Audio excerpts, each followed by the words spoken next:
Danger. Ох, как же я замаялся проходить это. Что с физикой происходит? У персонажей просто немножечко так видны швы на лицах. Я эту игру прошел не единожды. То есть ты убиваешь время зачем-то веселыми стартами. И из-за этого человек, который видит динамику среднюю, попадает в хард и уже не хочет играть дальше.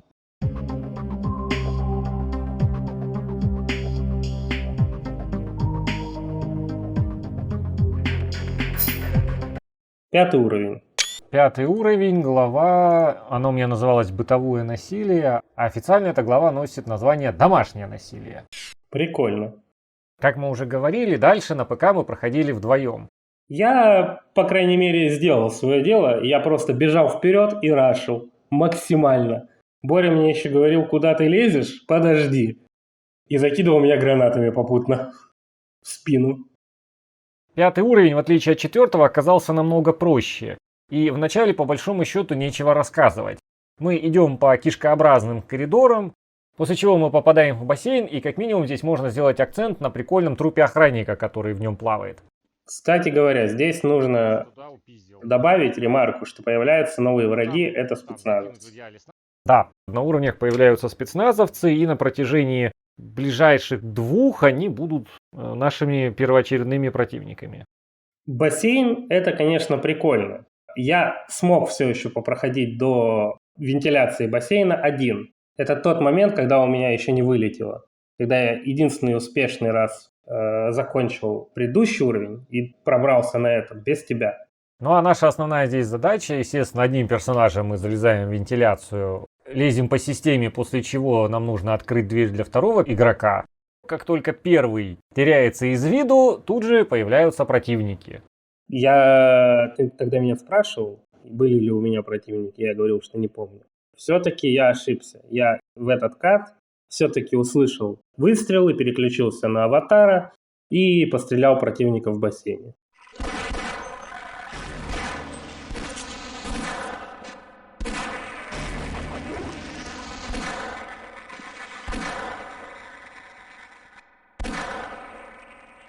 И, собственно, зачем мы тут ходим? По сюжету нам нужно найти хотя бы одного живого охранника, который знает необходимые киллеру коды.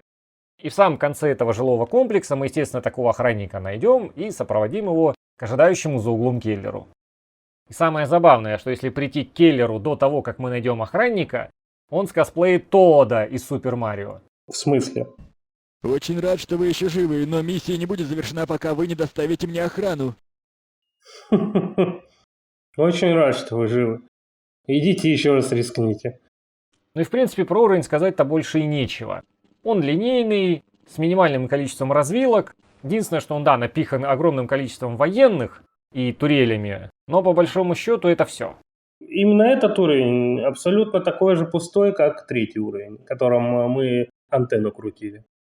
Просто ты бежишь, стреляешь и делаешь мини-задачки. Ничем не примечательный. Все. Ничего сложного. Ничего и суперинтересного. Много солдат пострелял. В начале, когда идет вот эта сцена с буфетом посередине и коридором, и 2 по бокам. Там просто и такая тучка солдат, такая же библиотека. Все. Самые сложные моменты этого уровня, по моему мнению. На консоли по большому счету то же самое, за тем лишь исключением, что мощности PS2 не хватало, чтобы запомнить уничтоженные турели. Но мне все время хотелось взять эти турели с собой. У нас на ПК они все-таки оставались валяться. Ну и как по мне, самая большая проблема этого уровня, что он читается просто на раз. Что момент с вартигонтами, что момент со снарками, что момент с лифтом. Все это читается как открытая книга, что даже не интересно. Полностью согласен.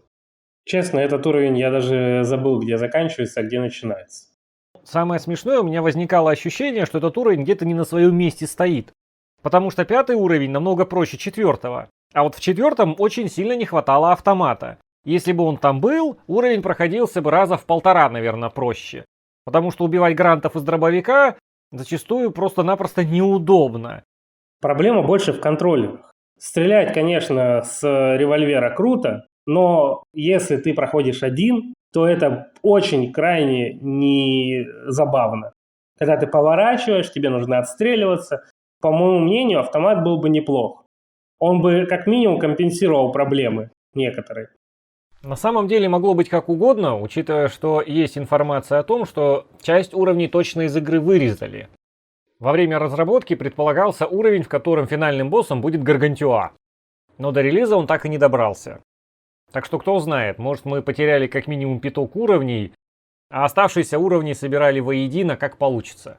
Ну, в финале, конечно, босс такой себе. Это не босс, а одно расстройство. Ну, перейдем к следующему уровню. Глава 6. Кот зеленый. Следующий уровень, который я не смог отличить от предыдущего поначалу. Как я понял, мы начинаем его в тех же коридорах, только чуть других, в каком-то офисе. Ну и сразу же выходим буквально в открытый мир, на секундочку. Пострелять по вертолетику и по военным. Сначала нам необходимо в этом офисном комплексе перестрелять энное количество военных, полазить по вентиляции, по лифтовой шахте, открыть проход другому персонажу, посмотреть на несколько расстрелов и только вот после этого наконец-то выйти на улицу, и там нас будет ожидать босс-вертолет. А, точно. Он же конвертоплан Оспрей. Вспомнил, мы сначала отстреливаем в маленьком некомфортном помещении кучу вояк, которые затупают. Они просто приходят, просаживаются к тебе, и ты по ним стреляешь, если ты очень быстро к ним подошел. Они не умеют в то, чтобы стрелять по тебе, когда ты разрушил их скрипт. Да, искусственный интеллект тут у них какой-то очень уж странный, буквально трое вояк пришло буквально на расстрел. Они забегали в дверной проем, где благополучно стоял я, и принимал их, как нефиг делать. Вот. А дальше история с тем, что по вентиляции и открыть дверь, довольно-таки нетривиальная. Убрать мусор, чтобы открыть дверь. Ну да, это было гениальное геймдизайнерское решение. Сначала расстреливаешь огромное количество вояк, а потом тебе нужно добить последнего, который засел в маленьком кабинете и охраняет рубильник. И вот один персонаж залезает в вентиляцию в самом начале уровня, ползет через все кабинеты и благополучно, да, должен расстрелять несколько коробок, после чего впустить другого персонажа, избавиться от вояки, вырубить питание и, наконец, выйти из этого дурацкого офиса. Дальше нас ожидает вертолет, который непонятно зачем сюда вообще запихнули. Мы даже наспор решили по нему пострелять, разрушится он или нет. До последнего Боря верил, что он неразрушаемый, но в конце он взорвался. Нет, я-то был уверен, что он разрушится, но просто имеющегося у нас арсенала должно было не хватить, чтобы его сбить. Как минимум, им неудобно его сбивать, потому что попасть из гранатомета по нему это такое себе. Но на удивление я попал там 3 раза, после чего ты дал по нему очередью из автомата, и он благополучно упал. Я еще помог ему до этого револьвером. Ну, это вообще очень странно, потому что в оригинальной игре сбить конвертоплан было не так уж и просто. Необходимо было расстрелять почти всю ракетницу или там тау-пушку. Либо мы хороши, либо конвертоплан уже не тот. В данном случае конвертоплан просто летает и циклично высаживает вояк. При этом они нам совершенно никак не мешают. Мы можем расстрелять одну пачку, которая в данный момент находится на земле, и пробежать в нужное нам здание. Больше они нам ничего не сделают, и за нами они не пойдут. Угу. Но мы лишились этого удовольствия, мы разрушили конвертоплан, и за нами уже некому идти. Это на компьютере мы так поступили. На PlayStation все не так просто. Потому что попасть из гранатомета по нему это целая проблема. Естественно, что я ограничивался только тем, что убивал вояк и пробегал в нужное мне здание. Даже не заметив, что там, оказывается, есть закуток с патронами и прочими ништяками. Ну, опять же, эта часть уровня проходная. Но нам дают посмотреть на открытый мир. Чуть-чуть. Но мало того, что, опять же, этот уровень, в принципе, проходной, так он еще и очень короткий. Не сказать, что и другие уровни сильно длинные, но этот прям действительно коротенький. Дальше нам остается подняться во второе здание, перебить там человек 8 или 10. И открыть дверь. И нажать 2 кнопки. Причем командное взаимодействие здесь ограничивается как раз именно последней секцией, где один персонаж должен открыть дверь другому, после чего второй заходит, за ним закрывается дверь, и только после этого можно будет нажать кнопку разблокировки спутников. Все. Второй персонаж тебе нужен только в начале, чтобы пролезть по вентиляции и сломать коробки. Во втором случае отыграть вахтера. Нам даже никуда возвращаться не нужно. Как только мы нажимаем кнопку разблокировки спутников, уровень заканчивается. Ну и мы задерживаться не будем, идем дальше. Да, следующий уровень, конечно, начинается с прикола. Переходим к 7 главе «Перекрестный огонь». Начало у нас не задалось. Боря рванулся к вентилю и благополучно застрял между вентилем и стеной. Да. К этому моменту я уже с одной стороны был готов, потому что на консоли была та же самая проблема, но там я умудрился выбраться. А вот на ПК нифига, я там застрял. И тут нам помог Friendly Fire. Первый и единственный раз, когда он пригодился. На второй попытке я уже провернул вентиль, что не сильно влияло кто, просто надо было не сделать ту же ошибку и не ткнуться в тот же угол. И я побежал по канализации. Да, мы не сказали, что этот уровень начинается с канализации. Я побежал по канализации, как оголтелый, стрелять. Когда Боря сказал, сейчас должны выйти враги, сейчас будет вроде их многовато, сейчас надо будет подужаться, я побежал вперед и начал их всех расстреливать. Бедолаг, которые выходят и не понимают, что происходит. Эти боты не понимают, зачем я тут раньше них.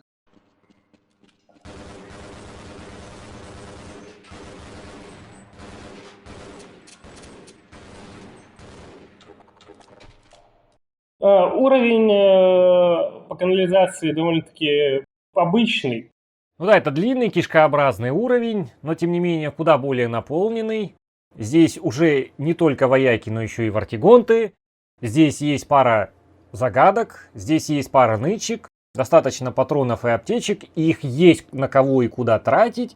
И он намного лучше, чем предыдущие несколько уровней, поэтому он как минимум хороший. Да, хочу отметить, что про ту тайную дверь, которую ты нашел, которую надо взорвать, там пол стены, вот, тайничок, так сказать. На PS2 я ее вообще пропустил и увидел ее только при втором уже прохождении, хотя я эту комнату смотрел, но я вот ее там не увидел. Моменты с паром был. Ты говорил, что на PS тебе было сложнее его пройти. Но потому что на PS2 с прохождением этого уровня у меня были проблемы. За этот уровень меня убили раза 2 или 3. При этом я обратил внимание, что вояки по мне стреляют со звуком старого автомата, ну то есть МП5. Когда у нас тут М16. И это было очень странно. При этом тупость вояк была просто какая-то феерическая. Эти придурки в канализации сели в рядок и стреляли друг другу в затылок. В итоге мне осталось добить только последнего. И самое было обидное, что мое первое удачное прохождение оборвалось как раз на этой трубе.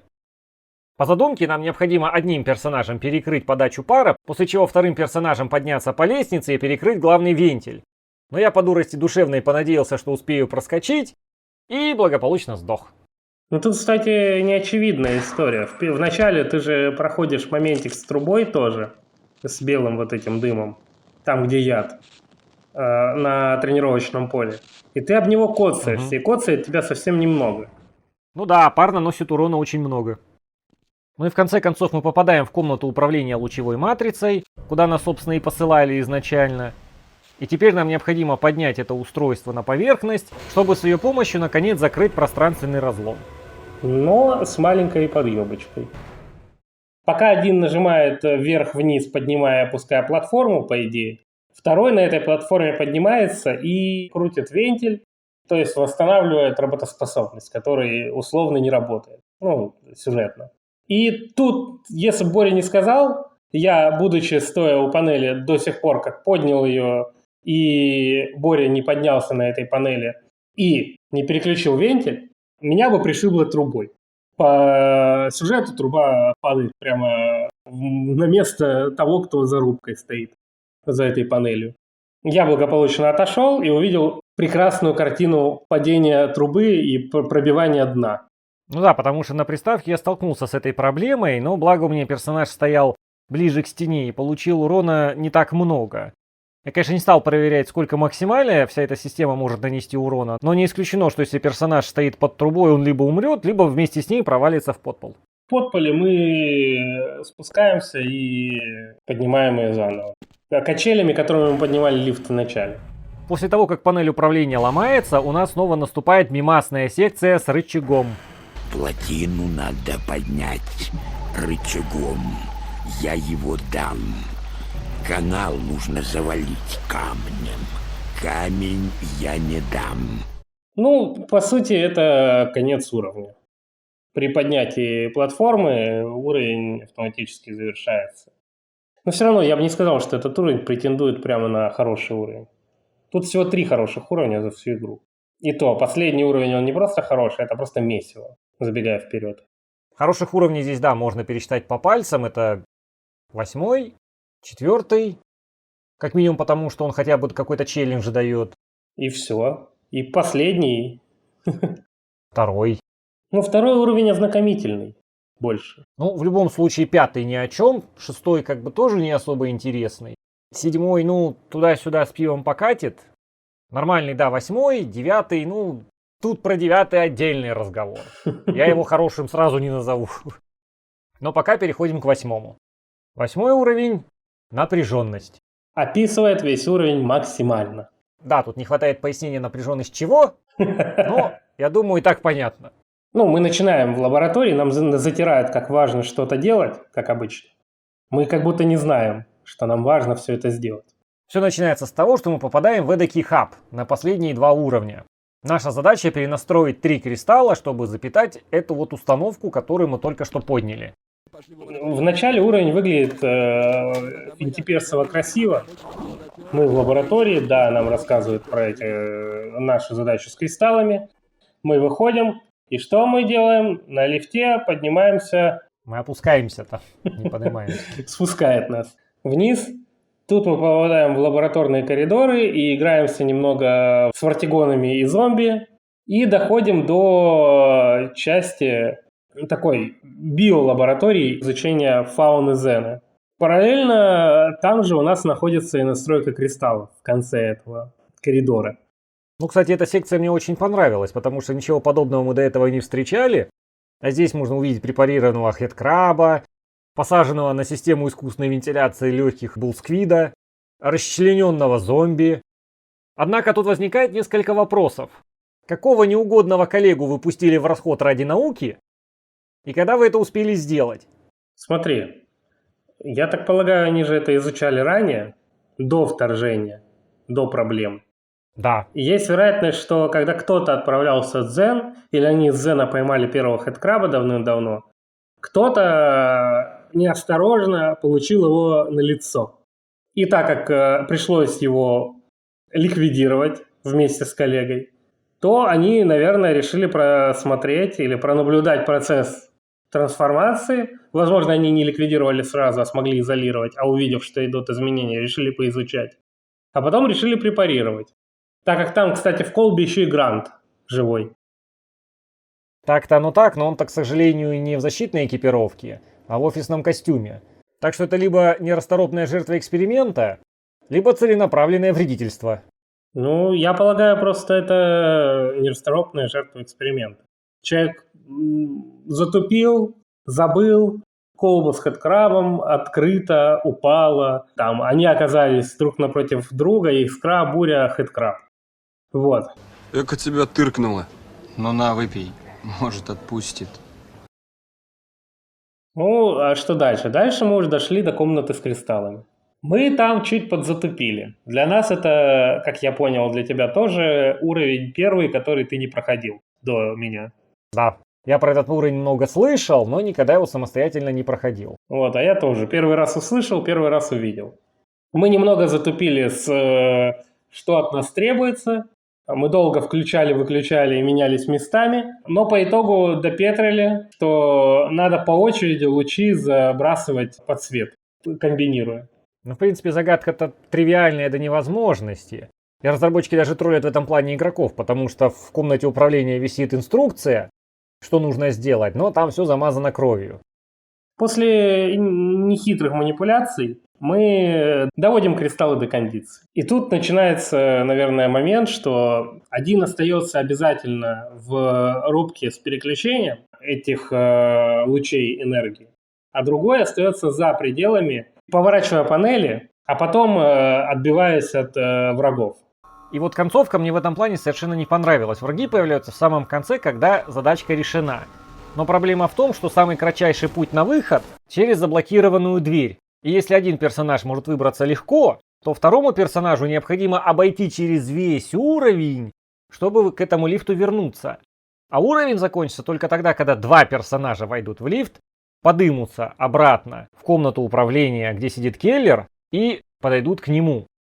Хотя до этого это не было обязательным условием, и было достаточно, чтобы хотя бы один персонаж подошел к ученому. Либо просто было выполнено условие уровня. А здесь по-другому никак. Это еще при том, что игроку, который поднимал отражатели, необходимо тоже вернуться на середину уровня и открыть дверь второму персонажу. И самое забавное, что на ПК врагов сильно больше, чем на PS2.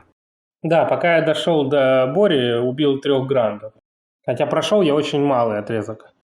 Ты убил 3 грантов, я убил как минимум одного, который как раз стоял в лифте, нескольких вартигонтов. А если ты помнишь, когда мы еще шли в ту сторону, еще и пачку хаундаев мы встречали. А на PS2 их не было. М-м. Я с удивлением для себя обнаружил, когда перепроходил этот уровень уже вот один, что он в принципе-то не особо сложный. Он просто из-за этого становится слишком нудный. Ну да, тут я согласен. Если бы нет, уровень был бы, да, он был бы сильно коротким, но, по крайней мере, оригинальным за счет вот таких дизайнерских решений с расчлененными представителями Зена, но, к сожалению, перемудрили. Кстати говоря, меня удивительно.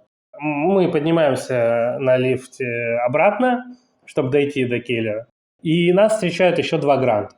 И получается, что... А почему они не дошли или не портнулись у Келлера? У них там что, типа... ну, понятно, что сейф-зона по игре, ну, именно по правилам игры.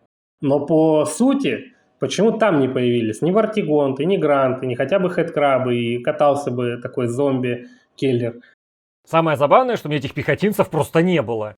Ты спокойно поднимаешься на лифте и возвращаешься к киллеру. А на ПК задачку решили немножко усложнить. И вот как раз ты спрашивал, почему они не пошли к киллеру. Так они эту дверь и закрыли, чтобы они туда не прошли. На PS2 она открыта, а на ПК она закрыта. Ну, они же, как мы видим, через двери телепортируются иногда. Как они появляются? Они же просто телепортируются в рандомном месте. Там их, по идее, не Хелан телепортируют. Они не сами это делают. Вроде бы. А мы не берем условность, мы берем конкретность, что они просто появляются. То есть им дверь не всегда нужна. Особенно куда вот он, грант, пройдет, в какую дверь, не в каждую. Так почему он там у них не телепортировался, раз он тут появился? Игровая условность. Ну, понятно, нам немного решили подогреть седалище, чтобы мы не остывали перед концом. Вот. Успешно их убив, доходим и завершаем миссию. Да. Так, ну а далее у нас идет последний уровень, да? Да, далее у нас идет последний уровень, который называется разлом. Ну, начинается он с того, что микроэкскурсию нам проводит Келлер до выхода к этой установке. Он нам не просто организовывает экскурсию, он нас еще вооружает перед этим. Точно, да, забыл об этом. Но скромно вооружает для будущих битв. 5 патронов от ракетницы как-то маловато. Ну это максимум, больше нельзя. Ну описывай. Ох, сейчас расскажу, как это было. Мы выходим к установке, видим сразу же 3 рубильника и предполагаем, что нам с ними придется взаимодействовать очень тесно. Пробуем взаимодействовать, понимаем, что пока не активно, и еще Келлер попутно что-то там наговаривает, заклинание о том, что он только-только сейчас включит. Я так долго ждал, что пропустил этот момент, и Боря включил за меня, хотя у меня рубильник был за спиной. В чем суть этого уровня? Мы просто делаем Tower Defense, ну только без реально дефенса какого-то. Мы отстреливаемся от волн. Tower Defense настоящий, вообще-то. Потому что скотолет прилетает и периодически бьет по установке. Если завтыкать, то он ее сломает. Не знал об этой опциональности. Потому что мы прошли ее, по-моему, с первого раза. Да. Ну вот, появляются только вартигонты в начале, по 2 штуки с разных сторон, чтобы было интересно поворачивать налево и направо прицел. Вот. И потом, когда мы включаем свой рубильник, появляются гранты. Или нет, погоди. Гранты появляются после космолета, да? Гранты появляются после того, как мы активируем все 3 рубильника, и кристаллы более-менее зарядятся. До этого отстреливаемся всеми орудиями, кроме, наверное, револьвера по вартигонам. А потом я беру в руки револьвер с фуловыми патронами и занимаюсь тренировкой в тире. Просто отстреливаюсь. Боря тоже брал, по-моему... Ты с чем там бегал? Ну, на первых этапах я бегал с пистолетом, потому что я старался экономить патроны, и вартигонтов я отстреливал максимально аккуратненько и сейфовенько, а уже когда пошли пехотинцы в ход, естественно, что я уже перешел на автомат и там где-то иногда, может, на дробовик. Я просто спокойно тратил револьвер. Меньше времени, больше урона. КПД высокое, я бы сказал бы. Тем более мы еще заметили дверки, которые нежно намекают, что их нужно как-то преодолеть и забрать второй пакет фуловых патронов. Дополнительные ракеты и полные пакеты патрон. Аптечки там и броня. Боря это заметил первый. Я в это стрельнул с ракетницы, не помогло. С гранаты не помогло. Как я понял, с гранатомета, с подствольного помогло. Но открывается все это строго по сюжету, то есть тогда, когда появляется этот скат, в какой-то момент он взрывает эту дверь, и тогда туда можно попасть. До этого момента никак. То есть это не ты взорвал. Я вначале думал, что это ты взорвал. Нет, это по скрипту. Все, тогда понял. А то и монтировка ее ломать пытался. Мы так затупили, потому что Келлера на ПК было не очень хорошо слышно, и что он там лепечет, непонятно. А на PS2 там с озвучкой было все более-менее нормально, и поэтому там четко говорится, что типа дверь заклинила, я не могу ее открыть. Прямо возле вас находится склад боеприпасов. Я пытаюсь обойти замки безопасности, на которые он закрыт. Уверен, что вы могли бы воспользоваться дополнительной огневой мощью. И он периодически там это пытается сделать. Черт побери, система безопасности отключает питание к дверям бункера. Теперь он с другого пути. Но все заканчивается просто, что ее взрывают случайно. Я так заметил, что из первых 5 ракет я попал всего одной в этого ската инопланетного.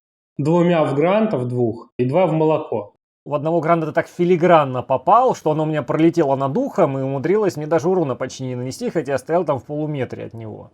В дальнейшем я решил грантов отстреливать с того же револьвера. Тем более потом, когда дверь открылась, у меня пополнились опять до фуловых патроны. И, кстати, в ската я тоже пострелял с револьвера. Я, кстати, не знаю, сбивается ли скат чем-то кроме ракетницы. Но на ПК его сбить намного проще, когда играешь вдвоем. Кстати, да, он 3 раза появился в нашем поле зрения, и на 3-е поле зрения он получил люлей. Я в него точечным выстрелом попал из ракетницы, и он разорвался. Твоя даже ракета не долетела. Да, я стреляю следом и не успеваю. А следом ты тут же стреляешь по гранту. Ну да, тут я еще использовал ракетницу. Ну и все, и на этом уровень заканчивается. Нам показывают прекрасные телепортации нас самих.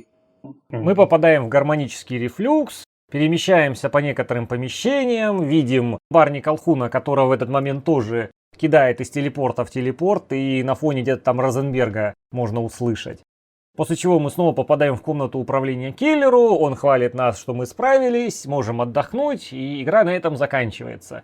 Но для меня все только начинается. Потому что если на компьютере все было легко и просто, то на консоли началась просто какая-то жопа. Если на 4-м уровне я, конечно, пострадовал, но во многом еще потому, что я не до конца выкупил все механики и ими не воспользовался, то здесь уже все прекрасно понимая и осознавая, тем не менее страдал я ничуть не меньше. У меня есть бот, который стоит на месте, да, он стреляет, но использует вооружение по очень странной логике, постоянно переключаясь на гранатомет. И то использует револьвер, то использует автомат в далеко не очевидных ситуациях. И при этом он тоже получает урон. И поэтому мне нужно поставить бота где-то так, чтобы от него была максимальная польза, но при этом он и не сдох очень быстро, потому что вартигонты все равно наносят там где-то по 20 урона, и при определенных обстоятельствах могут ополовинить персонажа моментально. И попыток у меня ушло очень много. Ты мне рассказывал, у тебя так и не получилось сбить ската? Или получилось? Нет, по-честному так и не получилось.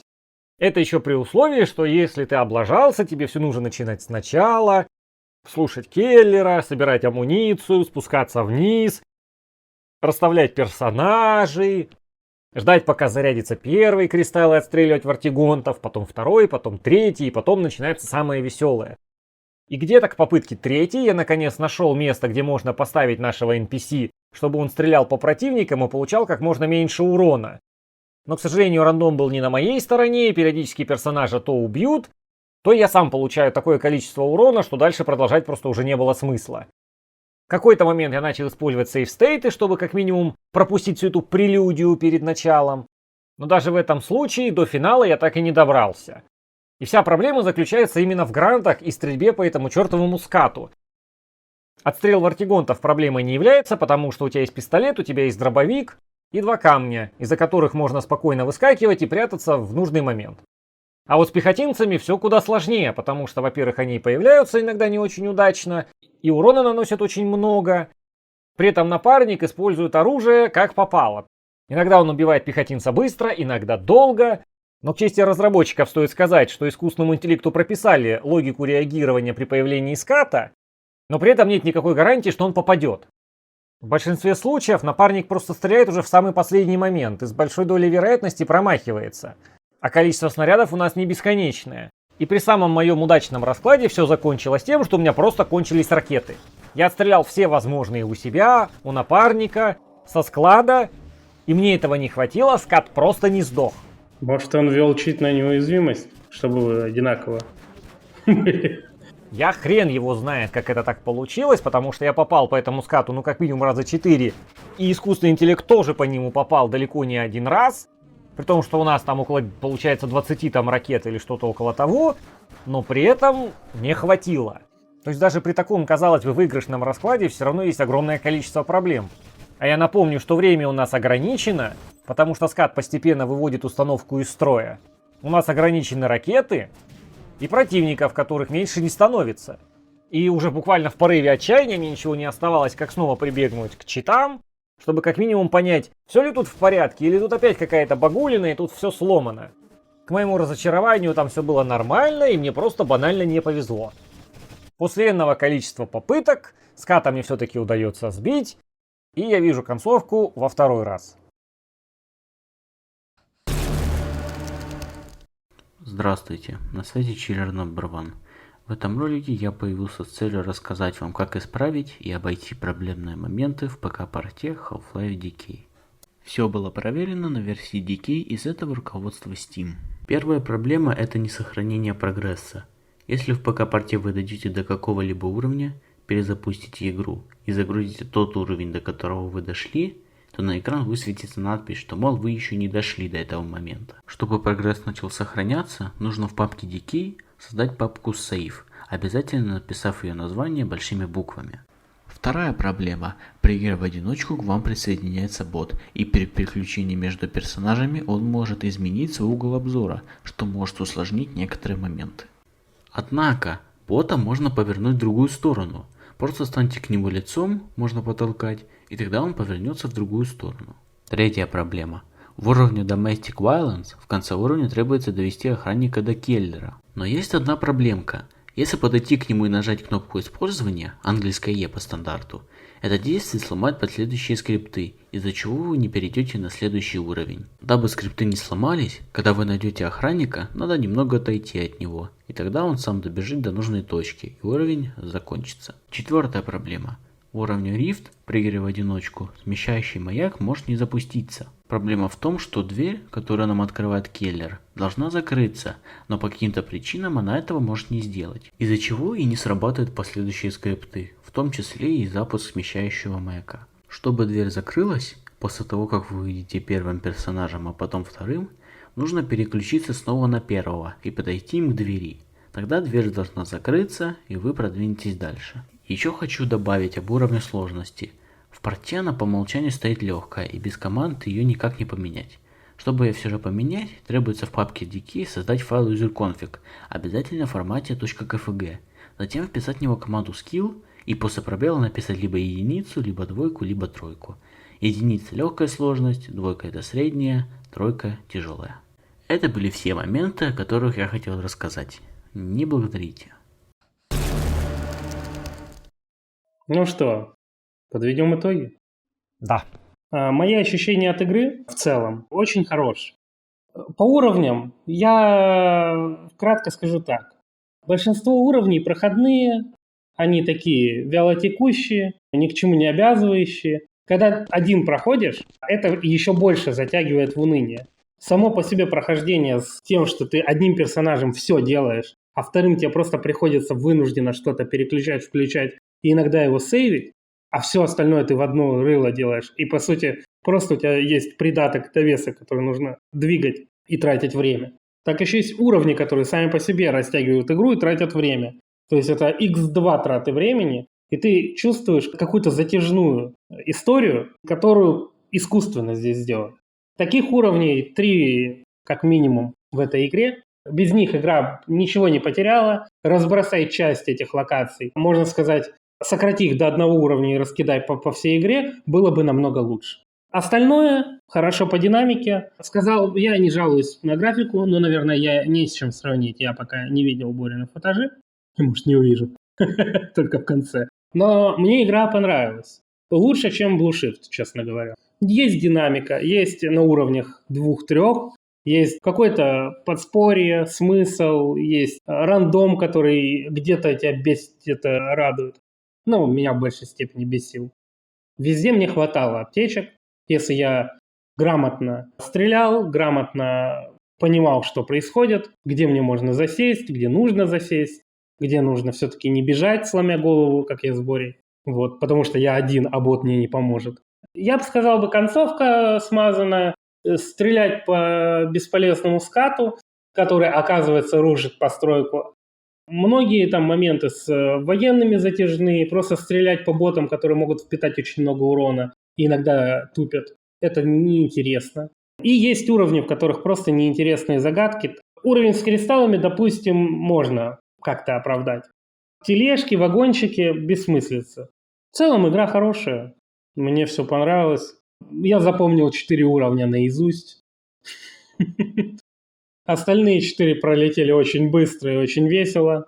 Я понимаю смысл игры с напарником. Вот вся игра бы с напарником прошла бы просто как одна карта какая-нибудь прикольная в КС, наверное. Грубо скажу, или в Quake. Просто вы отстреливаетесь, стреляете по кому-то, почему-то, хоть по другим людям было бы. Ну, имеется в виду другим плеерам. И было бы весело. Вот. Резюмирую так. Мое резюме в 3 словах. Эксперимент, очевидно, неудачный. До этого момента было мне не совсем понятно, почему так хейтили Decay, потому что разработчики те же самые, приемы те же самые, по большому счету, что здесь могло пойти не так, что все откровенно плюются от Decay по сей день. Теперь все стало на свои места. Это был не самый удачный эксперимент на не самой мощной консоли, которая со своей задачей справляется лишь частично. Да, это играбельно, да, есть несколько интересных уровней, но при всем при этом явно видно, что не дожали. Либо потому, что консоль не позволяла, либо у них времени было слишком мало.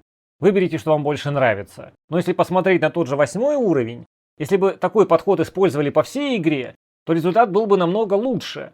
А так складывается впечатление, что большинство уровней просто недоделанные, либо являются какими-то огрызками. Если на техническую часть я могу закрыть глаза, в частности, например, освещение. На PS2 помещения ярко освещены, а на компьютере кое-где ничего не видно. Огромная часть проблем тут, конечно, в первую очередь из-за того, что это мультиплеерный режим, который по-другому сделать было по большому счету физически невозможно. Но все-таки, если бы кое-какие детали и нюансы проработали бы лучше, загадки были бы поинтереснее, разнообразие в оружии какое-то еще дополнительное появилось.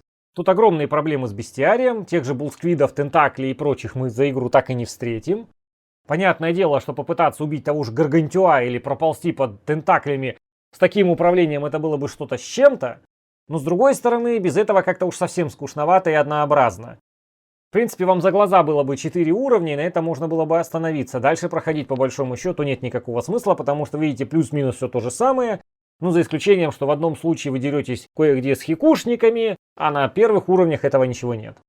Не сказать, что разработчики совсем не старались, но с другой стороны, если даже посмотреть на мультиплеерный режим, то вопросов к качеству работы возникает не меньше. Потому что из всего списка карт часть переехала из оригинальной игры,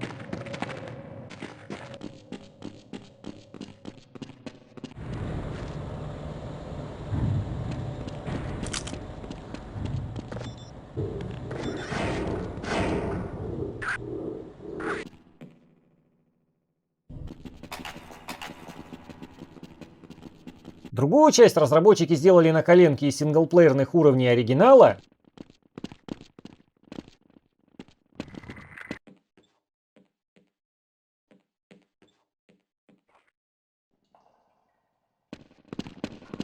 и дикие.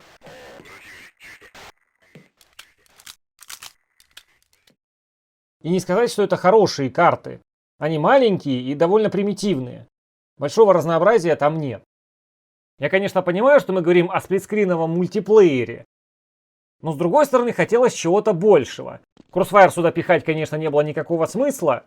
Но и настолько клаустрофобные локации пихать сюда тоже не нужно было. И не хочется сказать, что это какая-то плохая игра. Не стоит забывать, что Decay не является стендалон дополнением. Он является просто приятным бонусом к оригинальному Half-Life. И с такой точки зрения это неплохая забава на пару вечеров. Независимо от того, играешь ты в одного или вдвоем. Прохождение что в одном случае, что в другом имеет свои ограничения и проблемы. На ПК, конечно, эту игру лучше проходить вдвоем, и это был бы идеальный вариант. Но на сплитскрине тут вылезают соответствующие проблемы. Игра, конечно, чувствуется пустоватой и, откровенно говоря, недоделанной. Но с другой стороны, при имеющихся мощностях, возможно, другого варианта просто не было. Если сравнивать опыт Dreamcast и PlayStation 2, то, конечно, видна как минимум эволюция в плане управления. Но при этом и двигаться еще было куда. Управление также вариативно, есть возможность ручной перенастройки, но при этом главная проблема – это автонаведение на противников. И здесь никаких особо вариантов нет. И страдать придется почти всю игру.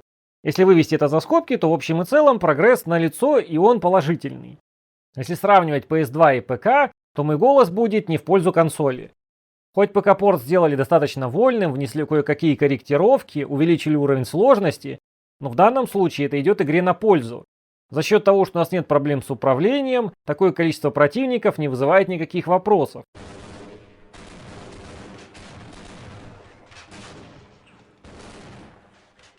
При таком прохождении хотя бы можно получить удовольствие от процесса. Если вы фанат Half-Life, то, конечно, вам стоит заполнить этот пробел истории. Каким способом решать вам? В противном случае спокойно проходите мимо. А на этом все. Спасибо, что посмотрели. Надеемся, было интересно. Подписывайтесь, ставьте лайки, дизлайки. Все наши ресурсы есть в описании. Заходите, не стесняйтесь. Будем рады. С вами был Пан Квинта И Притчер. До связи.